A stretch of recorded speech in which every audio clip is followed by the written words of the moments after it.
Professor of Socio-Cybernetics, a person with an intuitive grasp regarding how societies/cultures evolve over time. As a socio-cyberneticist, I can help guide your long-term political policies to help provide you with additional chances for long-term success as both a nation, but more importantly, as role models to the rest of the world.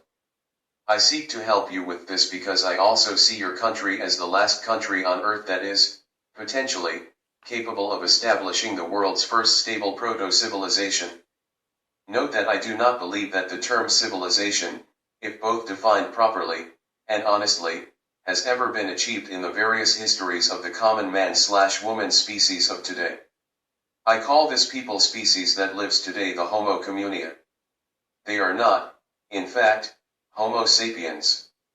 My scientific opinion is that Homo sapiens do not truly exist named as this collective. Note as well that I do not believe in the existence of different races among the Homo communia. They are simply one people. Doctor of Humanics, while there are some self-termed specialists concerning the hardware of the brains of the Homo communia, I, instead, describe myself as a specialist of the software of people's minds.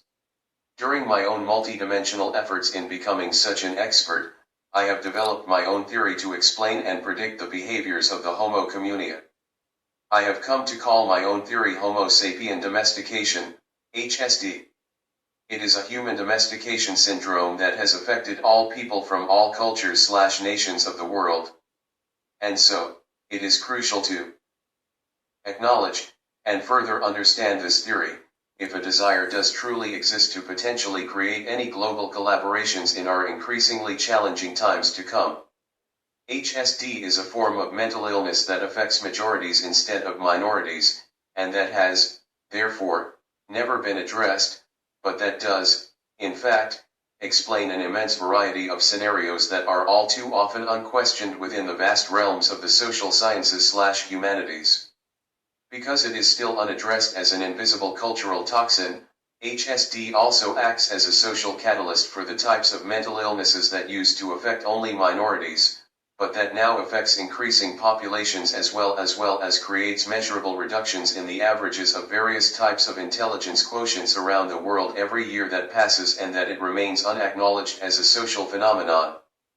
My theory on HSD discusses the current reality of all societies that exists now due to the human animal having domesticated the human animal for so long, and after such a vast duration of evolutionary/anthropological time has passed without the species undergoing its intended maturation process. Indeed, it can explain why the Homo communia, people's brains, cultures, and abilities to continue to evolve as a species, are severely compromised.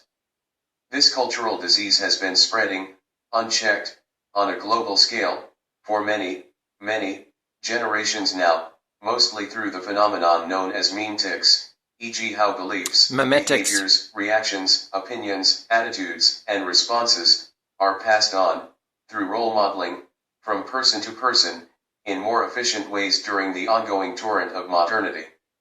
HSD is a social science grand unification theory, if you will,